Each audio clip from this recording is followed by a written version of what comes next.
요셉이 파라오의 꿈을 풀다. 창세기 39장. 요셉은 에집트로 끌려 내려갔다. 그를 끌고 내려온 이스마엘 사람에게서 파라오의 한 신하인 경호대장 에집트 사람 보디발이 그를 샀다. 그러나 요셉은 야훼께서 돌보아 주셨으므로 앞길이 열려 에집트 사람 주인 집의 한 식구처럼 되었다. 주인은 야훼께서 그를 돌보아 주시는 것을 알았다. 그의 손이 닿는 것은 무엇이든지 야훼께서 잘되게 해주셨던 것이다.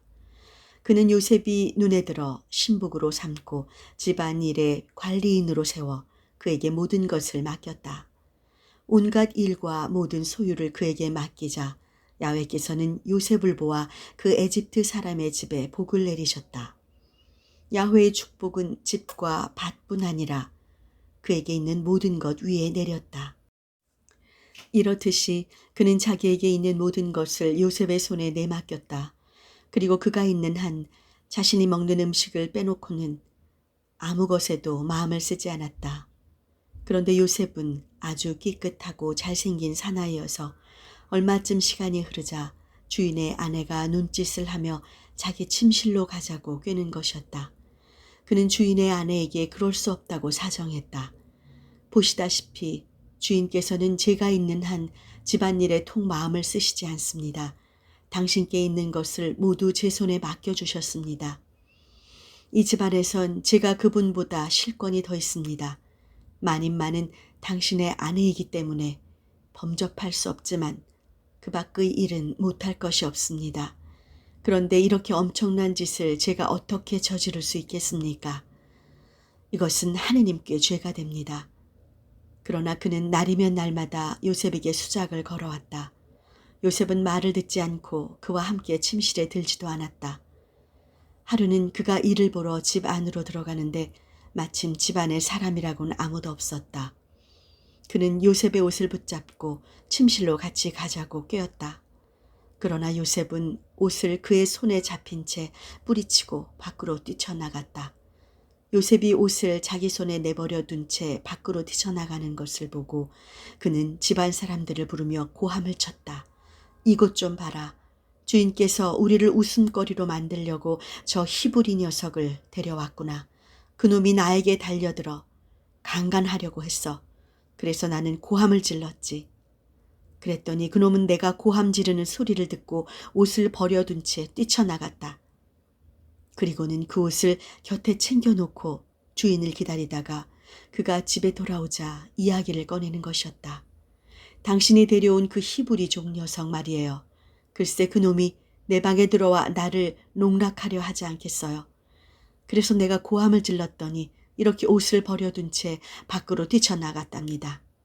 그리고는 당신의 종 녀석이 나에게 이따위 짓을 했단 말이에요. 하고 말하는 것이었다. 이 말을 듣고 주인은 화가 치밀러 올랐다. 그래서 요셉의 주인은 그를 잡아 감옥에 넣었다. 그곳은 왕의 제수들을 가두어 두는 곳이었다. 그러나 그가 감옥에 있을 때에도 야훼께서는 요셉을 돌보셨다.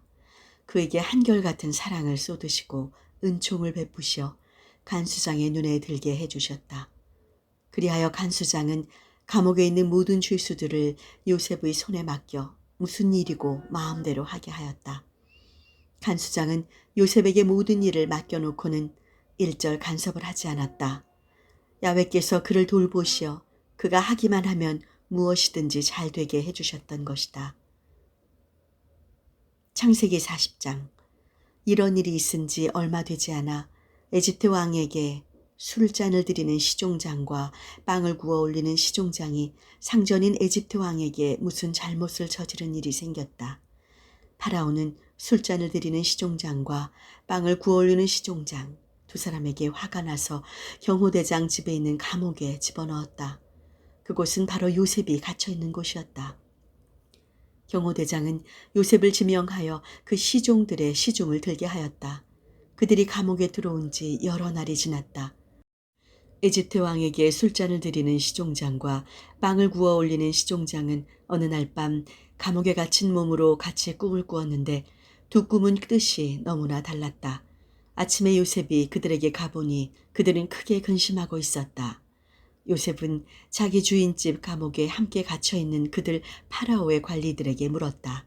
오늘은 안색이 좋지들 못하시군요. 왜 그러십니까? 그들이 대답하였다.